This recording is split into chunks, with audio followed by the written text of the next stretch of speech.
that was it. That's the last I saw of you. Then I ran into you at one of Keaton's events, and then I saw you on the call, and I was like, I have to know what happened.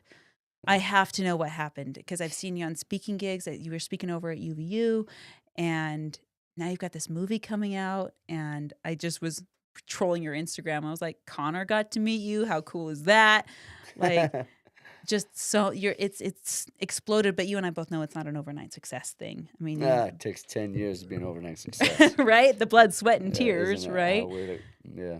So, I mean, you've got this movie coming out, and then Colin. I was really curious about this kid that's portraying you in the movie. Like, Colton, yeah. Colton, thank you. I was trying so He hard is to a remember his name. powerhouse. Tell me about him. He is, like, God just moves you, right? Yeah. When you're really striving to do the best you can, he'll just I talk about it as an analogy, like, in the Indiana Jones film where he's going to go find the mug, the precious mug, right? The goblet, and he has to walk through this cavern to go to this huge, uh, this huge cave basically where it picks up the mug. Yeah. But this whole canyon that he has to walk across has nothing to step on. But eventually, I think when you think you know you're doing something right, you have to make the first step. And in the movie, he makes the first step, and then a bridge kind of comes out and he steps on hard ground. I think for me, the step forward was the documentary saying, "Yeah, we're just gonna go do it, Yeah. and stuff will happen, and God will put the path out, the firm ground that we'll step on." And we went all over the world to try to find this person, a kid with a craniofacial difference, let alone like Cruzon syndrome, which is super rare, Yeah. all over the world. Couldn't find him, and I get a call, literally out of the blue, from an incredible family in the Fieldings. And they're like, "Hey, we want to invite you over for dinner." I'm like, "Sweet, I like food. Let's go." Just random call out And of we nowhere. show up in Spanish Fork, like No kidding. 25 minutes away from my What? house, if that. So we show up, and I walk in. There's this little boy who's 5 years old.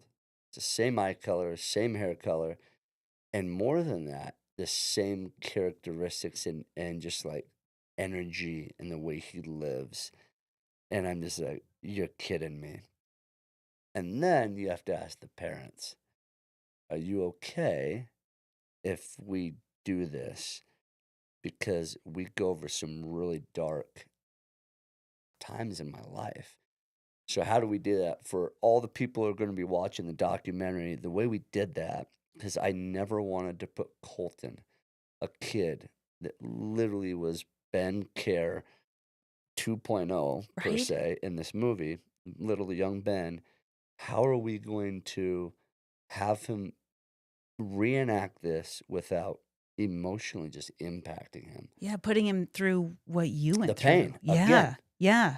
And so what we did is we had two sides of filming, right? We had this side filming him, and then we had this side filming the character, which was the enemy, the Sure. jerk, right? Yeah. Yeah. I think in our credits it says jerk. It says like Really? store jerk, elementary jerk. It's so funny. We just call him out. It's so funny. That's so But great. you got to realize, like, my director, Tanner, has worked like hand in hand with another one of our producer, Jared Hess. I was just looking at that and like, you got these Yeah, 2 A players in I this know. game, man. Like, I love Yeah. their movies. Well, and they're just funny. Yeah. They're just Yeah. quirky funny, so we put jerk. Long story short, we had the jerk in you don't see what he's saying, but he's basically saying when little Colton's there, "You're a little chicken finger or chicken nugget," and they're just laughing. And we filmed him, and we filmed the reaction of him. And then when the audio needed to be actually on and say the right things, like you flat face, don't touch him, he's probably contagious, but like the real nasty stuff, Yeah. we put Colton in the other room and had him play games or something like that. I'm gonna And then cry. Oh and then my gosh. technology was able to put it together. And before we finished it, we presented it to the family and said, "Are you okay? Will you please watch this amongst your family?" And what we did strategically too is the kids who were in the store scene who make fun of him, we made sure that those were his actual real brother and real sister. Uh-huh. So there is some familiarity there. Yeah, yeah. Yeah, he's not a threat. He's not feeling threatened. She's and my my return promise would be I would do everything I can to have this story impact as many people as we could and have Colton be an absolute superstar. And I wish I would have had someone that could validate my story a little bit growing up and say, you know what? It's not just okay, it's freaking cool. Like, and you are born different, so you can make a difference. Yeah. And there's going to be moments in your life, guess what, Colton, that you're going to get attention, and it's going to be unwanted attention sometimes. But in the moment that you get that intention, and this is what my mom says in the movie, she says, in that moment that you're going to get that attention, I'm going to invite you to not shy away, not hide, but stand out. And that's why the movie's called Stand Out. That's from your mom. Yep. Does she play herself in the movie at all? No, she narrates everything Does she? in not everything, but in those moments.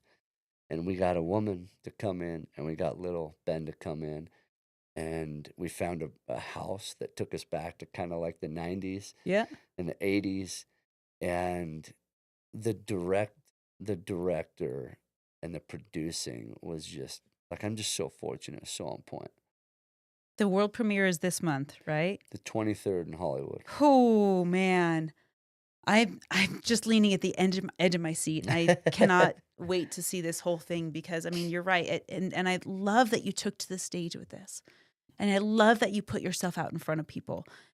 And that your mom said to stand out. I'm like, I want to interview your mom and Yeah, like for real. meet her because I watched I'm like trying so hard not to cry throughout this entire episode. I'm like, keep it together. But I watched in the movie preview the surgeries. Yeah. I'm sure those were real pictures of you as All a real. baby. Yep. Going through surgeries. I mean, I watched my daughter get an IV and I fell apart. Like not in front of her, thank God, but like, and you're getting like facial reconstruction surgeries as an infant, as a mother. I can't even imagine what that's like. Once, much less. How many times did you go through that? Countless times. Yeah. Ugh. I went a lot. You would have the full, man, you'd go under, they'd cut your head open from ear to ear. I would stuck a trach in my throat just to be able to function. They'd take bones from my hip and put it in the face so it was native, right? Yeah. So it could be not rejected. Yeah. And then if they need to put implants in, they did that as well. And then they wire your mouth shut because Cruzon syndrome is a mid-face difference. So the mid-face mostly and some of the skull too wouldn't grow at the same speed. Okay. Yeah. And so throughout the times that you mature and your skull grows because your brain has to grow, Yeah. you would need to get these surgeries over and over So and you're over you're again. having a surgery every time basically you have a growth spurt 100%. to catch up with you. Yep. Wow. Yeah. So my niece went through something similar. Now she was born 20 weeks early. Wow. So there's different symptoms and a lot that came with that. But she was about 18 months old when we found out she had to have her eyes removed No. because they weren't growing. And so she had to have, because her head was really small up top and her growing normally on the bottom. And that was one of the toughest calls that any parent has to make because that's Wow. permanent, Yeah. you know? And then they had to reinsert these prosthetics to help to stretch, to gauge her upper head. And I mean, they said that she would never live birth, much less 5 years old. She's 22 now, you know, and it's just miracle after miracle after miracle after miracle, just like you, of this back to back to back to back. I mean, I really want to meet your mom just because of the faith that takes, but she gave you the best chance you possibly could and you took it. Yeah. What made you believe her? Well, I think anybody, for those of you guys watching around the world, right? The number one thing that all parents should do, and I have 3 kids. I was Yeah. telling you, 6, 5, and 4 now. The number one thing that my parents did absolutely right. I mean, a lot of people have problems, trials, obstacles, whatever you want to call them. Mine was not my parents. They are the blessing They're in my saints. life. They are. They are. They're absolute. My mom is like the definition of a fairy godmother. She is incredible, larger than life, and yet she's only like 5'1", right? Yeah. But I tell you what my mom and dad did extremely well, and in today's society, this is so more like on point than even then, 40 years ago. They put me in every single sport, every single activity they could think about that was available to them, from drama, I was in plays, to singing in something called Gingerbread Kids that I look back and I can't believe I even survived with my reputation. Oh my gosh. Clogging to Clogging? Are you kidding me? everything. I'm telling you, clogging to stand up bass like orchestra, to band, to choir, to indoor outdoor soccer, football, baseball, basketball. I mean, if rugby and lacrosse would have been available, I would have done those too. Wrestling, all these sports. Why did they do that? That's a psychotic schedule, especially when you have 7 kids Oh my and I'm in the middle. gosh. Why did they do that?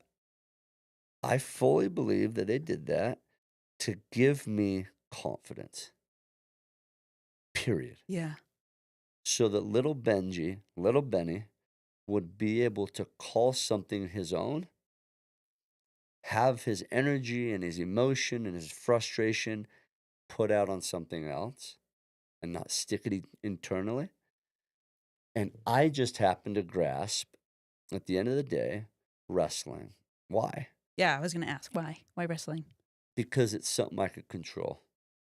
I played football, one of my favorite sports. I love basketball, I love baseball, but it wasn't something I had to count on a pitcher or a quarterback or my point guard to do. Oh, interesting. I had so much out of my hands of control when it came to Cruzon syndrome. I couldn't put it in somebody else's hands again. I couldn't go down to Vegas and give the dice to somebody else and say, roll it. Yeah. I got my money on the table. Yeah. Give me the dice. Let me control the table. And I knew that when my coach said 20 push ups, I had the opportunity to go above and beyond that and can control my outcome. In other words, in wrestling, the outcome is medals on the podium. Okay, I either do 20 or I do 25 or 30, and I get closer to having more confidence to gain that championship because of output. It doesn't matter how much output I did in Cruzon syndrome. I always had it. Maybe another surgery. I always had something that would make me look different.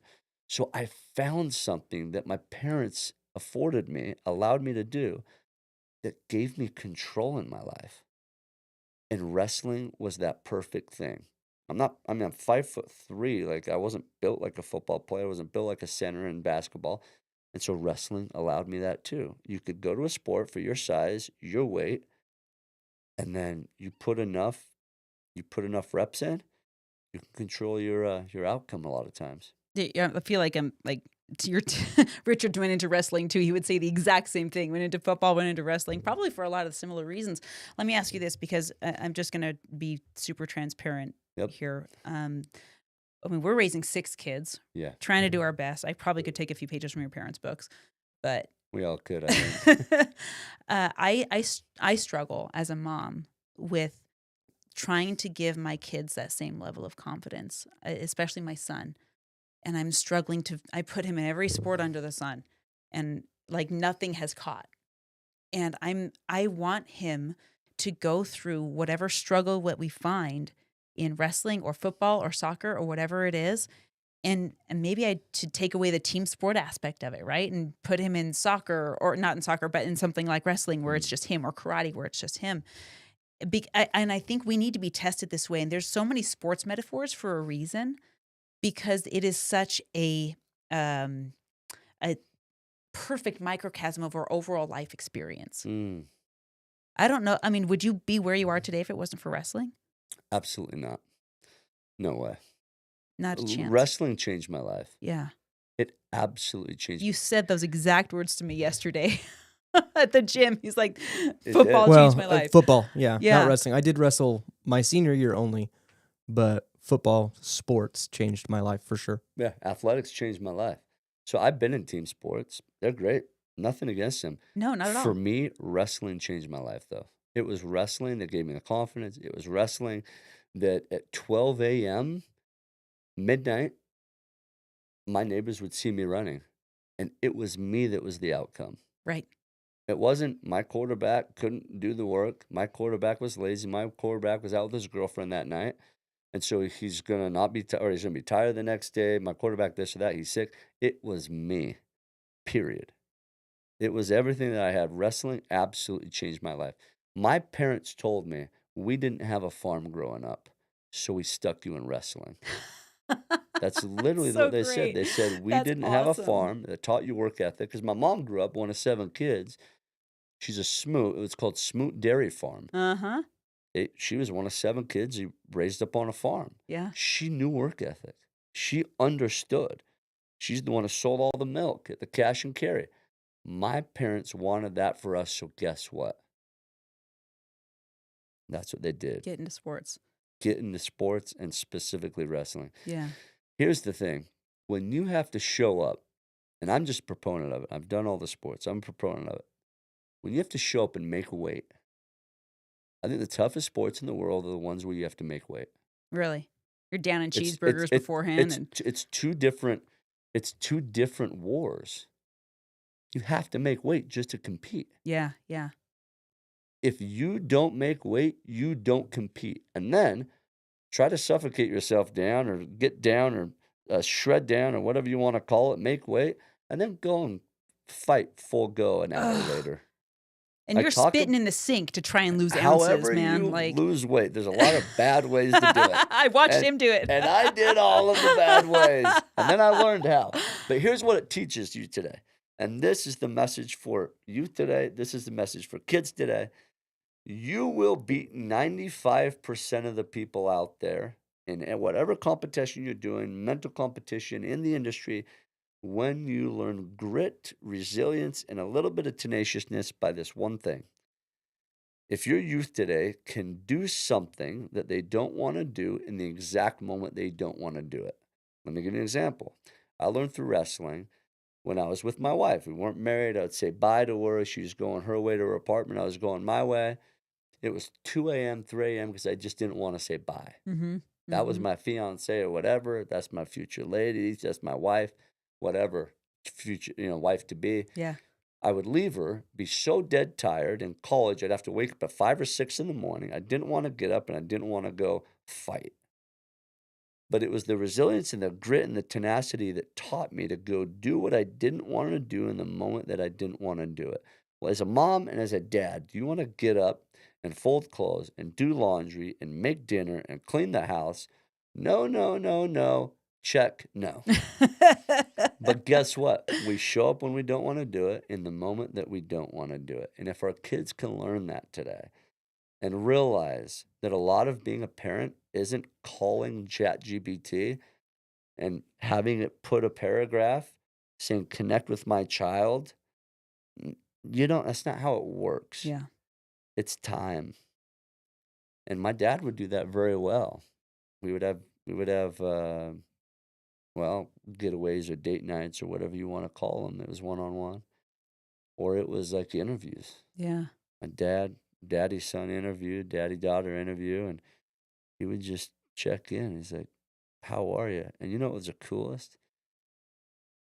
He always just said, I just want you to know I love you, kid. I love you. And it was that thing and he was a hugger. Yeah. And so he knew how to express, as a manly man, he knew how to express it the right way too. I call that the gentleman. Mm. You know how to be a gentleman. I like that. Right? Powerful, yes. The monster inside, yes. But only when it needs to be. It's just you're a bear, but you're a teddy bear, unless you need to bring out the claws. Yes. In which case, we're not afraid to do that either. But I want to ask about what happened in the years when I didn't see you every Sunday, right? So you were at the Olympics. I mean, that in and of itself is like a pinnacle moment, but you didn't stop there. I mean, for you, it seems you're the kind of person that says, I have my pinnacle, what's the next one? Right? You're not done at the Olympics in your late 20s? Were you there? Well, I wish I could say I was the Olympian. I took 4th in the Olympic trials and I went as I went out there and watched one of my buddies compete, and that was a lesson in and of itself. I learned in that moment the power of being a cheerleader. Yeah. It changed my life. Yeah. It, Because you're in a team, but you're solo, but yep, you're in a team. bingo, This is this whole dynamic, right? bingo. It's the power of knowing that you're not going to win everything. And so, how do you react? I call it victim over victor, or excuse me, victor over victim. Are you going to choose to be the victim, or are you going to choose to be the victor? The guy who was the Olympian that year in 2012 to represent the U.S. in London was my teammate in college, No kidding. and we would go back and forth. And I lost to him. I lost to him by like a takedown, Wow. and he went on to win. And I had a choice to be like, "Screw you! I'm not supporting you." Beep beep beep. But instead, I said, "His name's Sammy." I called him up. I said, "Sammy, I just want you to know I'm here for you. You call me if you need anything." And I showed up, and me and my wife went there, and we did like a 3-week vacation all over Europe, and we went to the Olympics, and we cheered him on. And what I've learned is the power of like pouring into other people when you don't want to pour into other people. And I tell you what, dude, more now than ever, we need cheerleaders. And it's powerful when you choose to be one. Especially for people that could be considered your villain, Bingo. right? Like I was just thinking about this today because we're experiencing a villain scenario or what could be called one. If you're using the Cartman drama triangle, right, of the villain over victor and teacher and all that. Mm, And I was digesting this and I had this thought process of, okay, what would 10 years from now, Marianne, want me to do right now? I love that. What would she be proud of? Mm, Right? These are some of the tricks that I play on my own mind. Right? yes. When you're What a speaking, good trick. well, I I'm just love fooling that. myself into being a good person.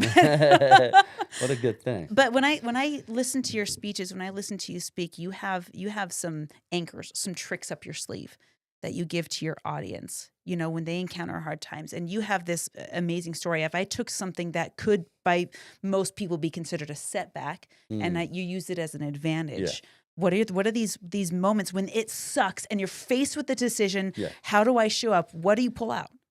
100%. So I think a lot of people in life choose dead ends and they choose to be victims and then they don't know how to rebound. Me and my wife, after having tons and tons and tons and tons of issues with infertility, Yeah. 10 years, 4 IVF cycles, 2 Oh miscarriages, my 2 failed gosh. adoptions, hundreds of $1,000 invested, money comes and goes. It's the pain that was so hard. You're just sitting there alone at the end of the day. And I remember finally deciding, and me and my wife sitting there and saying, what are we going to do? Are we going to be victims and cry and cry and cry and just whine the whole time? Or, and think those are dead ends? Or are we going to celebrate the new beginnings? Because it's really the same thing. How do Yeah. you define it? Abundant scarcity mentality, Right. victor, victim, selfish, selfless. I mean, how are we, instead of that being a dead end, we flipped it and it was a new beginning, but we celebrated the new beginning. That was What the did that look difference. like? Like, tell me what that I'll looks tell you like when it exactly what sucks. it looks like. When you have the worst thing happen, for an example, a mother that you funded for 8 months after being connected with them in adoption, and you fund her $45,000 and you go and visit her and you take them to all these theme parks and you celebrate and you spend Christmas with them. And then after they get their last check, she decides to keep the baby and then blames you that you're upset that you didn't let us know earlier. That was hard. Here's what it looks like. Instead of coming back and saying, bah, bah, bah, you've closed that envelope and you rejoice that a mother now gets to keep her baby. And that we were the opportunity to fund that decision. That Mm. took a lot of maturity for me. Yeah. That took a long look in the mirror and say, how are you going to react? Is this going to be a dead end, I hate you? Or is this going to be like, we are so blessed to be the ones to call, to get the call, and have the wherewithal financially to fund your decision to finally keep your own baby girl. Whoa. That was hard for me. Yeah. What a perspective. But when you gain that perspective and then you celebrate it with, for us, our love language, me and my wife, is travel. Yes. I knew it was a love language. Yes. I knew it. Right? And so what we would do, there's a reason why me and my wife have traveled to 50 plus countries. We've had a lot of new beginnings. And so instead of being like, oh, this sucks, let me go pout in the corner, let me go cry, let me go watch a movie, whatever. If a movie's your love language, great. But we would leave, and it was easy for us. We didn't have any kids. Yeah. We Yeah. would go on a weekend vacation, we'd go on a cruise, we'd go out of the country, whatever. And we would refresh, reconnect, start the new beginning. That's literally what it was. And that allowed us to jump into more new beginnings more tenaciously, courageously, with bravery. Where before, when it was a dead end, man, that was rough. That was a lot of why me, God, why me, why me? Instead of, you know what, man, that was tough. I learned a lot of lessons. Let's freaking go. Let's have a different perspective, re-energize. Let's go. So I call those moments tuition that I paid for an Yes. education I didn't know I was getting. Well said. I love that. Right? Would you say that moment was your most unexpected tuition, or was there a different one? Like, is there I paid for something, but it's not what I got. But because I have this Victor perspective and thought process now, I'll give you an example. So I spent $100,000 to go to college, right? Between the interest and everything, I dropped out. 12 and a half credits short of graduating because I was like, no one here can teach me what I really want to know. Oh, wow. Right? So I'm like, where did my $100,000 go? What did that go to? Because I didn't get went to class, but I didn't get anything from it. Now I know passato prossimo, but who cares? Right? So what did I really get from it? What is worth $100,000 to me that I learned? And I start picking away at different lessons, right? What do you think it was? Well, for me, I knew where to find really good employees. Oh, there you go. If I want people that know how to work for somebody else, college is perfect. I'm going to go to college campuses because you're working for a grade, you're working for that teacher. Unless you're in an entrepreneurship class or a sales class, I know where to find hardworking people, right? Yeah. When I need to find them, which reminds me, we should go to a college campus because we're hiring right now. So, college students, listen. college students, unless you have an entrepreneurship bone in your body, then we're going to work in a different way together. But love it. For you, what's a tuition that you paid that you didn't know that you were paying for at the time? The tuition of the enjoyment of what it would take to want to be the best possible dad ever. And what I mean by that is learning that it took time for me to realize how I wanted to show up every time I came home from work. Every time I came home, I needed to wait and I needed to spend a lot of money to want that moment that when I open the door and my kids say, Dada, Dada, Dada, Dada, that's what God needed me to want so bad. And I paid a lot of money to get to that point. And I'm going to tell you right now, I'm still way in debt because I will never be able to afford that. I will never be able to pay that back because it's priceless. The simple feeling of when you come in the door and your kids come up to you and say, last night it was, I lost 2 teeth. And me being able to run up, rip my shirt off, and us just go crazy. No kidding. Crazy. I mean, we celebrate a little crazy in my house just because it was a new beginning for this kid. The tooth fairy's coming. And we all rip our shirts out. We tackle each other. We snuggle each other. We try to choke each other out. We punch each other. We kiss each other. And I could never have spent millions and millions and millions and millions of dollars and still afforded that. Wow. So what's a price that you pay for that? There's not a price. You worked so hard to have those moments. Yeah. You paid who knows how many dollars and years and blood, sweat, and tears, and Nicole did too. Yeah. To have those moments. And she did it you women out there, all you women who have gone through IVF, God bless you. I have no clue how you did that because us men can only imagine and pray that we understand because we don't go through it physically. We don't have an idea. It was my wife that called me when I was on the road, and she said, "You know that little baby girl? This was through one of her miscarriages, or that little baby boy. It happened twice. That Mm. boy's not moving anymore. Oh God. Come home."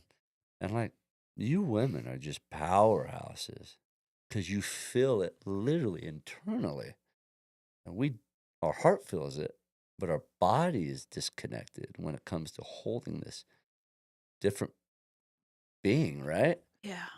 And so my tuition in that was empathy and doing the best I can to have like a God connection to my wife because I'm just too big of a human to lack that. And so to pray to God to say, please help me to understand the depth of sorrow of my wife.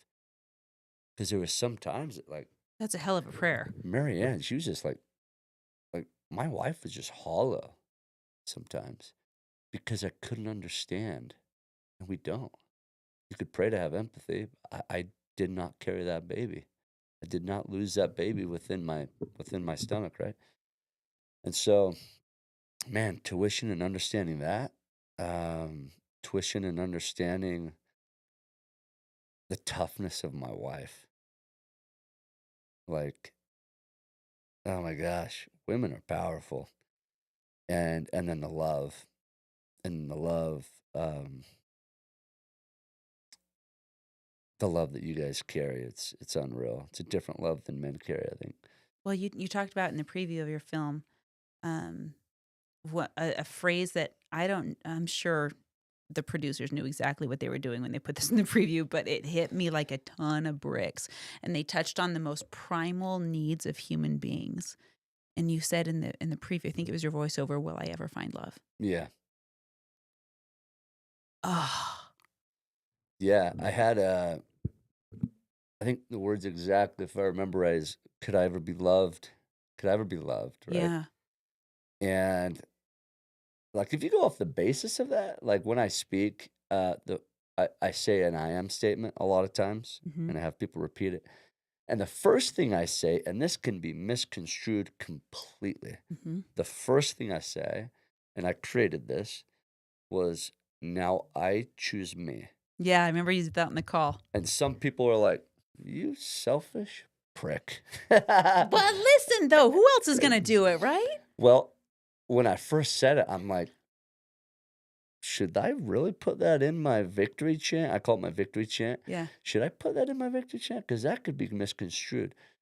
But then when I back into why I say it, it completely hits home. And this is why I say now I choose me. And this is to answer your question, could I be loved? Because it got to start internal first. It has to start internal. In elementary, in junior high, and a lot of times, man, for us as adults, this still happens.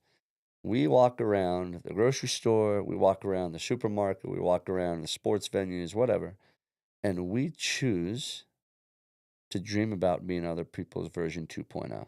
Hmm. If I could just be the Johnsons with their house and their car and their clothes and their looks and their A, B, C, D, whatever, and you just suffocate yourself down that. You're literally losing your life in being somebody else's fake shadow. I had someone tell me this morning that they wanted to be Tony Robbins 2.0. And I thought, then the world is missing out on you, Bingo. right? Right? And you're totally, I was listening to this on your Instagram before you pulled up. I was just like, like I said, stalking you on Instagram. I'm going to get a bunch of notifications. But this version of you 1.0, lean into that for me. Like, Yeah. Well, and going back to the victory chant, that's it. Eventually, you get to choose to be you. And I eventually chose me. Instead of choosing to be Bobby, Billy, Tony Robbins version 2.0, you get to pour into you and realize, by the way, there's a God up there somewhere. He didn't screw up. He didn't turn an eye when he created you.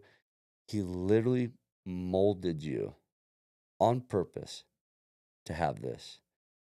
And when you choose into you, Oh, and you start like flexing you, like, let's freaking go. And you start shining you.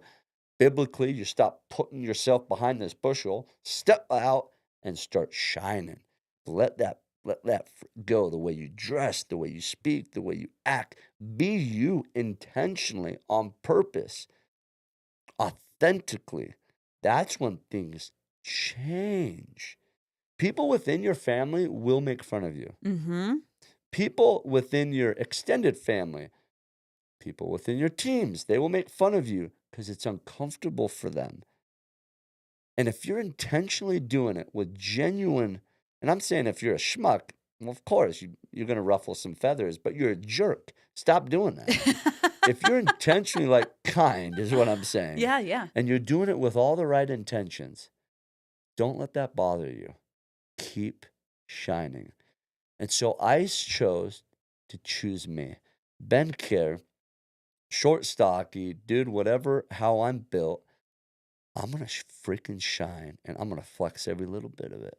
And I'm going to be happy and I'm going to be just like internally fulfilled and have that joy. When we start doing that, woo, that's a life fulfilled right there. That's a life lived at full capacity. Do you feel like it's in this journey of becoming yourself? My most intense classrooms right after I got divorced was like, who the heck am I? How do I be myself? What does that mean? Like, Right. what did you go through some of this too? Am I alone in this? Where like, I'm going to No, fully be myself, you but ain't like, alone. what does that even mean? Who do I like? What do I wear? Like, I don't even know what I like. Yeah. When was this happening for you? Like, did you go through this? Everybody goes through that.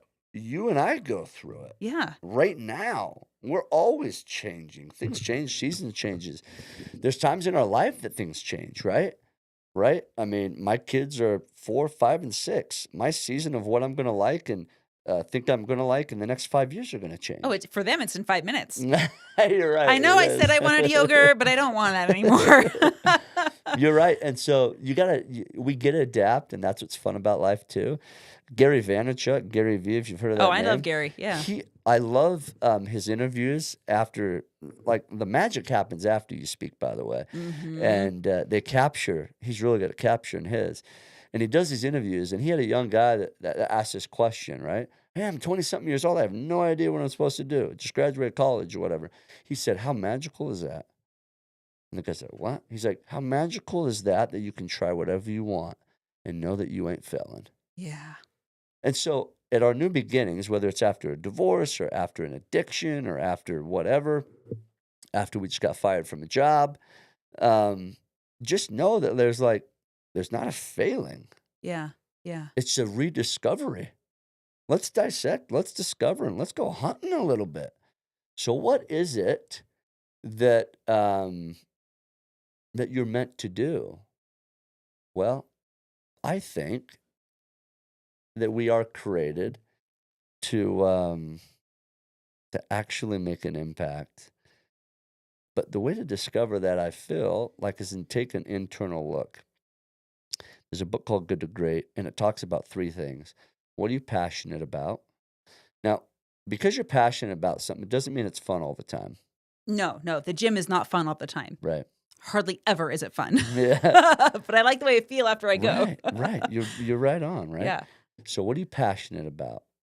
Secondly, what can you be the best in the world at? Will Smith talks about this in his book.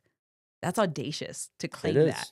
And to even speak about it. Yeah. Like to even to say it and to throw it out on the table and say, what can you be the best in the world at? People are like, what?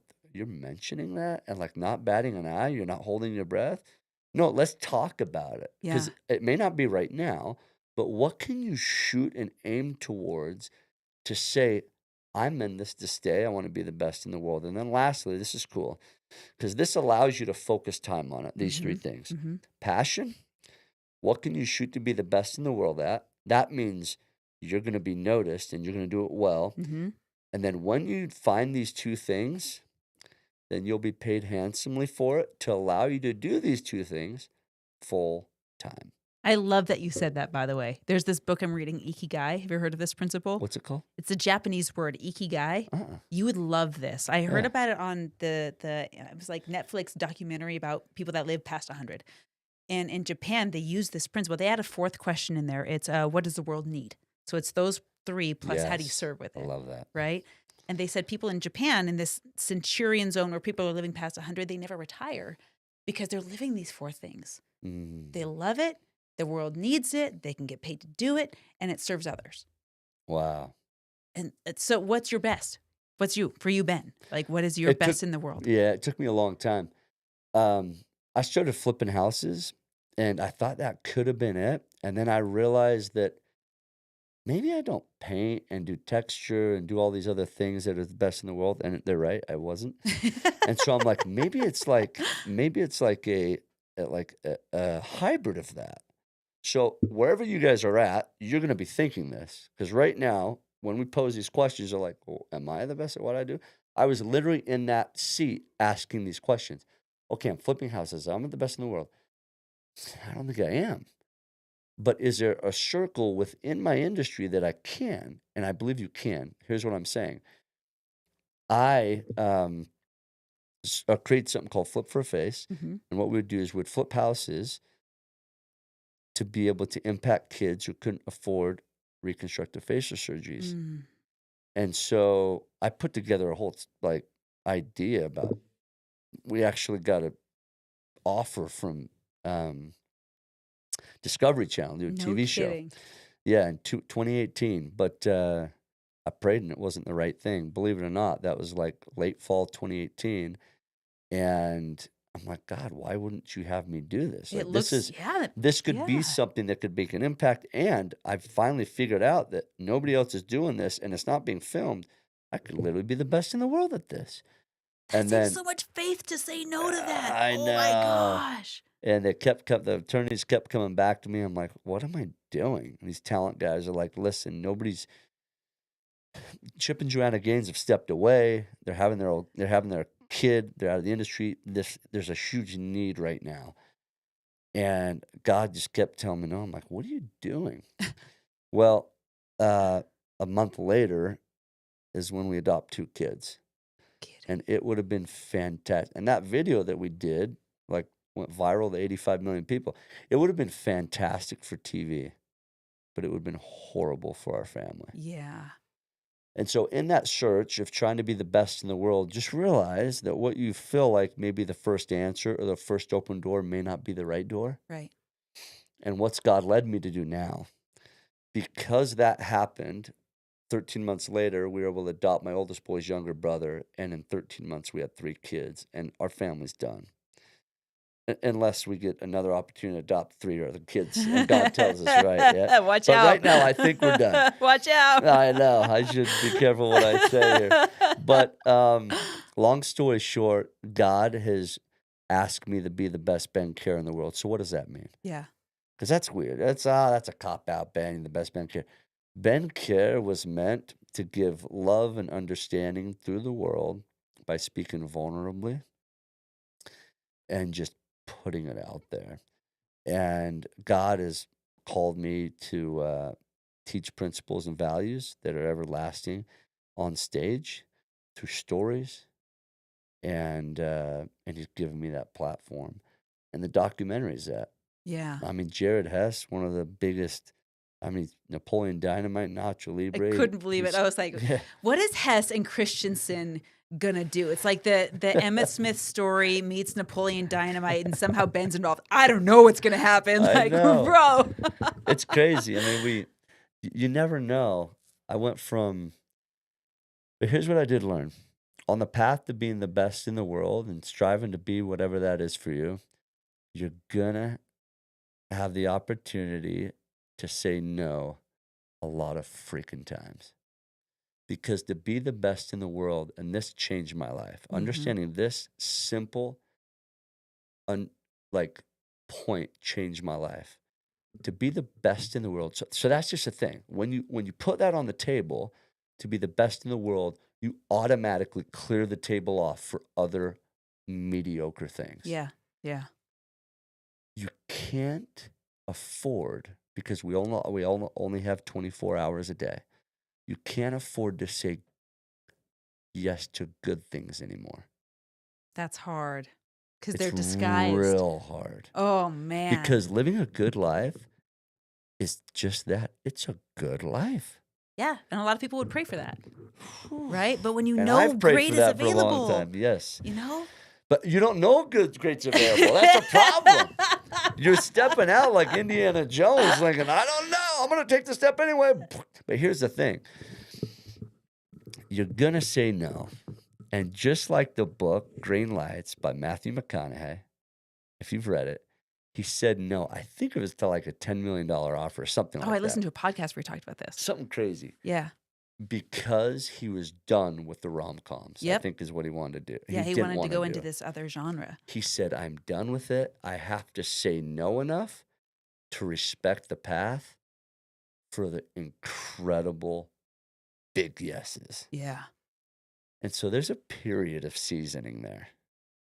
And there's a period of maturity. I don't know if it's God. I know it's God. But it may be the universe for people. It may be, Oh, just lean into your faith, bro. it's Dude. whatever that is. Yeah. I tell you what, he's like just watching. And he has this like huge diamond. And I'm over there like sifting through this coal, like holding on the coal, like this is going to be something one day, right? It's got to pressure it enough and it's going to be a diamond. And he's like just like doing this with all these fat diamonds in his hand. He's like, when are you going to like let go of that messy coal over there? And I'm just like, no, this is good. This coal warms me up. Yeah. You know what it does, God? Yeah. This is the base of the fire. And he says, just let it go, Ben. Like, let it go. And when I do that, and when I realize that like when I've chosen to be me, it's not like effortless, but it's like fulfilling. I was so sick and tired of being everybody else. I was so sick and tired of comparison. I was so sick and tired of measuring up. I was so sick and tired of that. That is the fakest way to live. When you lean into you and you start living the best you get the calls from the Christiansons saying, "Hey, we want to do a documentary," and you lean into it. You get the connection with Jared Hess, who's an icon, and he steps on board, and then things just happen. Like then you come in as the dinky, no-name documentary from Utah to Hollywood, and you freaking become the first and only sellout of the movie Oh of the my entire film gosh. festival. Things happen, and it may not happen right away. No, like you said, it's 10 years in the making. Yeah. And it's those reps of being you, because I think people are watching. People are watching us to say, are they continuing to be themselves? Are they continuing to be the person that I like? Are they going to continue to show up authentically? Are they going to continue to be honest with who they are? Yeah. And what I'm learning is, first of all, I'm kind of surprised, but I'm not really. I'm inspired by what I learned when you sat down in this chair. The first thing that we went to was your fatherhood, and how it was the most beautiful calling. And when I hear you say, I'm going to be the best Ben Care in the world, that comes first. And when I hear you talk about now we're doing a movie premiere and we're doing the documentary and we've got all of these things going, it's not a versus. That's not competing with fatherhood, is what I'm hearing. Yeah. You know? Because I know that if you were placed in a situation where you had to choose, I know what you would choose. Fatherhood any day of the week. Yeah. But you're living in a place of harmony where this is supporting me being a good dad. It is being a dad. Yeah. And I learned that from Ed Milet when I sat in Florida and he got up on stage and he said this: one of the most insidious forms, meaning the worst forms of child neglect. When I heard that, I heard worst forms of child abuse is parents not living their potential and dreams. Ooh. I sat in the chair with Mary and I'm like, what the freak did he come again? Because he socked me in the gut. Yeah. And I was thinking about my kids at home. They were probably 3 years old at that time, 3 and 2. And I'm like, Dad is telling his kids a lot of stuff. Me. Yeah. Telling his Yeah. kids a lot of stuff. Ben, why don't you start doing that? And so your kids, your 6 kids, my 3 kids, the world, your kids, your parents out there listening, your kids don't have any idea how to dream if you ain't dreaming. My kids now have the entire infrastructure how to tell their own story Mm-hmm. because I was able to step in and be me. I ain't telling the story of Bobby 2.0, I'll tell you that much. Yeah. I ain't telling the story of Billy version 2.0, me trying to fake somebody else's shadow. I'll tell you that much. I'm telling the version of someone who's so authentic, who's been down the darkest of times and rebounded and didn't give up. And I hope we may make money in this movie. Great if we do. Awesome. Bonus. When I die, this will be what I call a living journal for my kids. Yeah, he left a mark. We left a mark. If for anybody else, great. If for them and my grandkids, that's all I needed. I'm not a great journaler. I just, writing down bore me to death. But I will give them a living journal. Yeah. I will give something that took us 2 years to film, put together, and took a lifetime to create. I will give that. And I will teach them that guess what? We have open adoptions. They know they won't be in my blood. My daughter's 30% black. She looks different than us. And they will know that they can be 100% version of them, and we're going to love every single bit of it. And they're going to screw up, and we're going to rebound. Mm-hmm. And they're going to make mistakes, and we're going to love. And man, if the world can be a little bit more like that, if we can suck a little bit less every day and be more like that, right? It's a journey. And we just love and understand a little bit more first, and choose to understand over just ridicule, and that'll be better. Yeah. What your message that you want to leave with the world? What is it? You speak on stage in front of hundreds of thousands of people all the time, digitally and physically. When you add them all up, you're not going to stop doing that anytime soon. I hope, right? We're just starting. Yeah, right. We're just getting started. If there was one message, God forbid, knock on wood, nothing happens, but if you had to leave the planet tomorrow, what would be the last thing you wanted everyone to hear from you? That is so good. That's deep, girl. That is deep. Now, if it's just a message, I can sum that up. If it's just a piece of work, it'd be the documentary. We teach so many lessons. Like, I literally believe it's something that can change the world. Like you're talking about how to be the best in the world. The documentary, we're literally putting it out there to be one of the best pieces of work that we could ever put together. But it took me a long time to choose my I am statement. And if I could just leave a document like that could just signify my thoughts, it would be my I am statement. And every little bit of it, because it talks about different areas in my life and what I chose. Like now I choose me, I make a difference. I ignite extraordinary. That's a big thing. Like in life, we choose to we pray to fit in. You get it. You have kids. You have 6 Oh, kids. yeah. They pray that to go to school. They can just fit in until they realize, hopefully one day, that that's an absolute pet peeve of mine. That's why standout's a thing. Bingo. That's exactly why it's it. And then to choose that standing out is something that you're born to do. Stand out. I absolutely believe that the moment that we choose to live us, version 100% us, all in, and just own us, Yeah. it is so quirky. It is so weird. It is so unusual. And it is so freaking rad because it's authentic. So if I could leave one message just buttoned up in maybe a sentence, get so quickly, so quickly to who you feel like you were born to be, because life changes then. And judgments roll off your back easier. Because guess what? They just don't understand you. And that's okay. Mm-hmm. That's okay. And I've lived. I can say that because I've done it. I've lived life on the other side, and man, it's a weird spot. You know, you remind me of I'm going to misquote it, but I'm going to give my interpretation Cool. of someone that we both know and love. And I didn't know I was going to go here, but our Savior Jesus Christ, Oh, that's a great place to go. right? He said something, and again, I'm paraphrasing because I wasn't there that day that I know of. You were there. I kind of feel like, yeah, I was. But the message that he said is I want you to be like me. What I believe he meant was it wasn't be like me and walk on water and turn water to wine and put mud on people's eyes. What he meant was I found who I am. I found my highest and best calling, and I lived it to the purest form. Do that. Be like me, living the way you are. Mm, Find you. Find your highest and best. Find out how you are the most unique son or daughter of God. Because I did it my way. You do it your way. mm, And you said the same thing.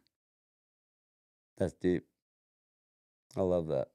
Thank you for being on the show, Ben. Yeah. I want to circle back in like 6 months and do a part 2 with you and Let's do it. Nicole, and just see how the parenting's going. She's the magic. That would be a way better podcast. Oh, well, come on now. I mean, she's a powerhouse. would she be willing to come on? I'll tell her we're going on a date. We'll There just you go. We'll just have Let's dinner. go have dinner with the Hickmans in their studio. I just throw this mic in front of your face. She deserves to have the light shed on her. Yeah. And those of you guys out there who understand the partnership and what it takes to do stuff like this, it's usually one person steps out and does a lot of stuff, but behind that, there's a huge backbone and there's a massive pillar of just strength. She's that. And so, man, it's so easy to just like have these lights and mic and tension your way. But, whew, man, it's the one who is like holding up the fort and teaching the true principles daily to your family and your kids. Yeah, she's the magic. She's the magic behind all Let's this. get her on here, man. Yeah. Let's get her on here. Yes. We need more examples of beautiful marriages and parenthood like that.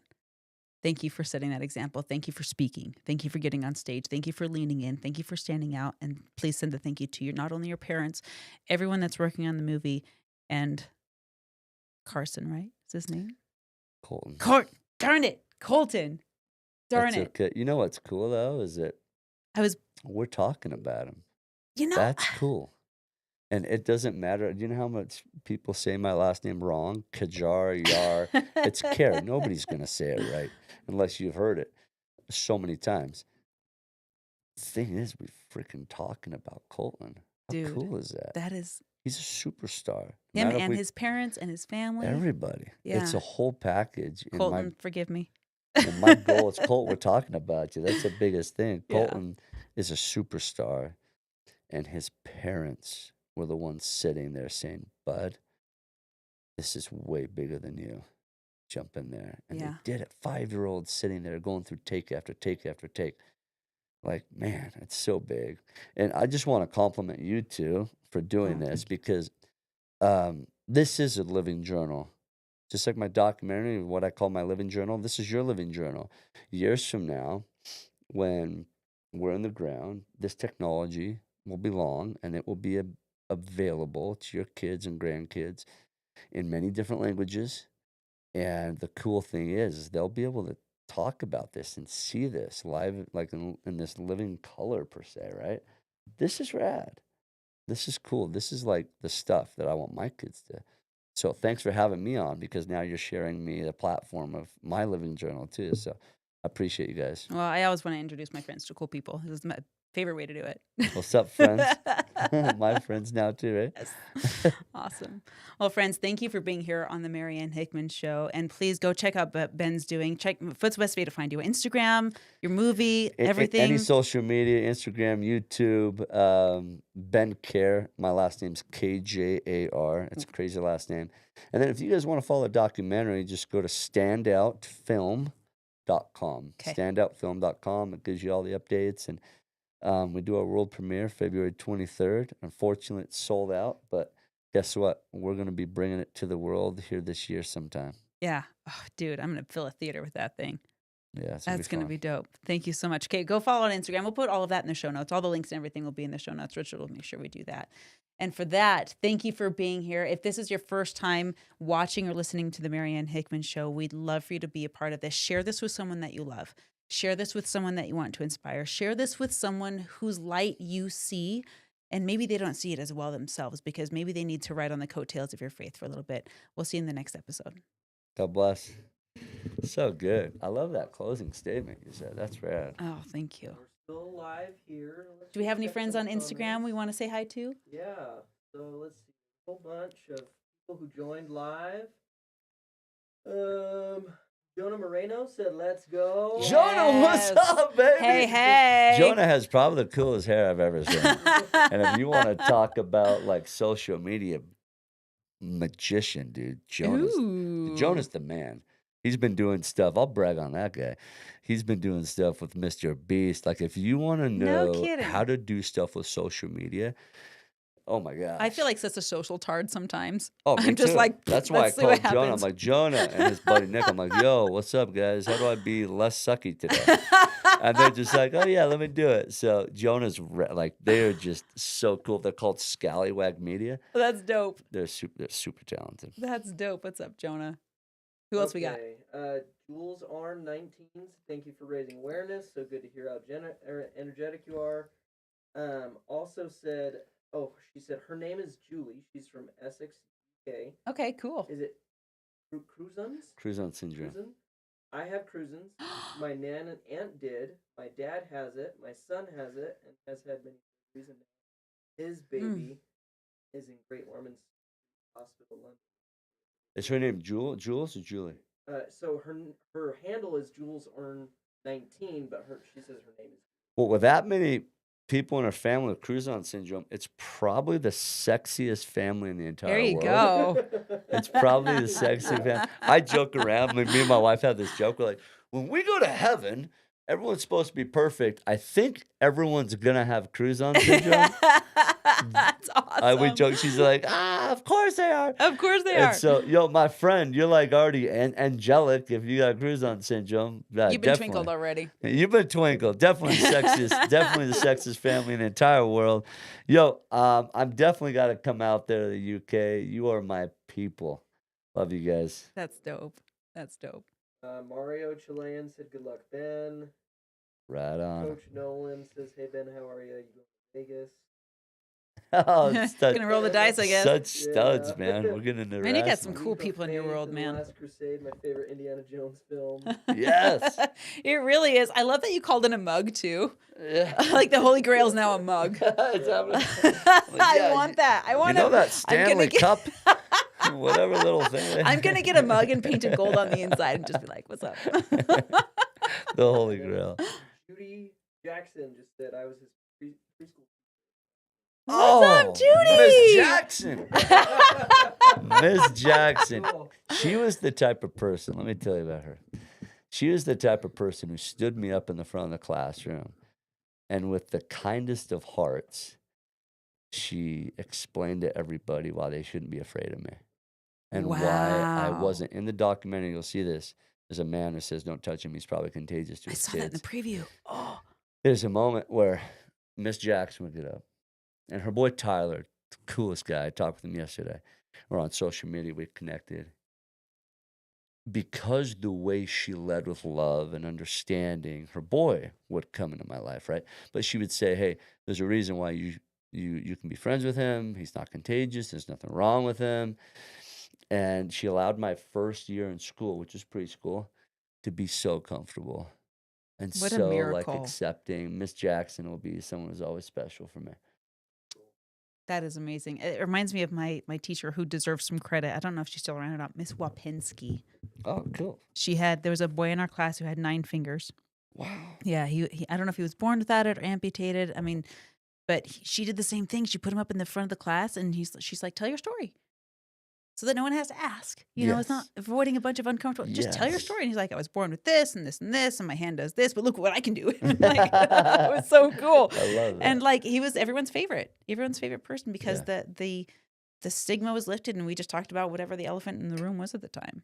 Shout out to the teachers out there. Oh my gosh, you spend the 8 hours a day with our kids, and some of you are miracle workers. I'll give you a bonus ending. There we go. So I was on stage with Is this still going? Yeah, it's still- Oh, I was good. on. This is a bonus. This is behind the scenes. Exclusive look with Ben So, Kerr, guys. I get called to go out to Arizona a couple weeks, a month or so ago, January sometime, I think. And I get to be on stage with some rad people, one of which is Tim Tebow. He's a football player. I love Tim. Oh, cool was guy. that at Josh Tilley's event? Yes. Yes. Yeah, we just Yes, had you Josh know on. Josh. Yeah, That's I right, know, that's love right. Josh. He's a great Josh, guy. You're a stud. He's brother. an absolute stud. Such a good human. So get out there, and Josh is so cool. He said, Ben, get back there. Your private time with Tim. So I go back, talk with Tim. I said, Tim, I got to tell you something, man. And he's like, what? And I'm like, dude, I got to tell you something that just made me laugh. I said, you put on something called, it's called something prom. I forget what it's called, but like Night of the Prom or something like that. And it's where they get a bunch of Down syndrome kids and they get them together and they put on a prom. That's awesome. And my buddy Jimmy Rex is the one who kind of, collaborated Will you with tell him him to do answer his this. text, please? Jimmy. Yeah. Okay. I'll tell him. Jimmy. I have him. I'm on his podcast, I think tomorrow. So I'll tell Dope. him. Okay, yeah. Tell him So- to respond to me. He's a good dude. So get this. So I show up. Me and my wife show up. And we're going to this prom and talk about a moment to where you just own who you are. Yeah, yeah. Just like you're talking about the 9-finger guy. yeah. The moment you own who you are, and there's no mocking, there's no embarrassment, is the moment you find yourself. And this is what I tell Tim. I said, Tim, you'll never believe I showed up to Night of the Prom, and the people there are all these awesome ladies that are giving out corsages to all of the Down syndrome kids. Yeah. Because they're the special invitees. Roll out the red carpet. There you go. Right. My wife goes in, and she goes in, and then I go in, and they stop me, and they hold my shoulder. And they're like, hey, congratulations. And they get out a corsage, and they put the corsage on me. And I look at my buddies who were there before me. I'm like, I don't know if I'm supposed to get one of these. And they're like, because I look at all my buddies, none of them have corsages on. 'Cause I don't know what's going on, right? I'm just getting there. I've never been a part of this. Oh. And she's like, no, you. And she looks me right in the eye, and she's like, you deserve one. And she puts the corsage on me. And I look at my wife, and we know now. I'm now out of the dark. I know exactly know what's what's going on. on. And my wife grabs my chest and looks at me in the eye. She's like, you deserve it, Ben. And she pushes me in. I have never been What so. do you do? And Tim's sitting there just dying. Oh my gosh. And Tim, I said, Tim, I have never been so down with Down syndrome. I've never been so cool with them. And we went in and we just lived it up. And it was such a rad night. Instead of being offended, instead of doing all that, I realized how blessed I was. If you know anybody with Down syndrome, you know they are the The happiest sweetest people. people. They are the closest thing to God. Oh man. And I felt so blessed that I was counted to be one of them that night.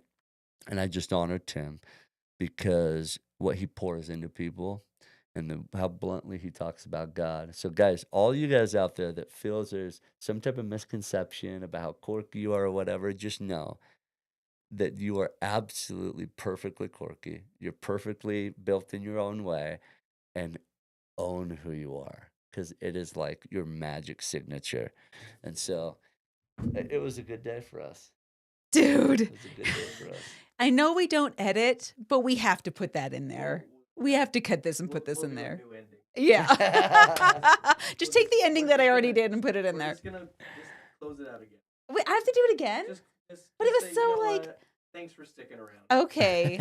Okay. That was bonus material. This is backstage. I considered renaming this podcast to Backstage with Marianne Hickman I for all love it. these backstage Yeah, I stories. love Maybe it. we'll do another one. I don't know.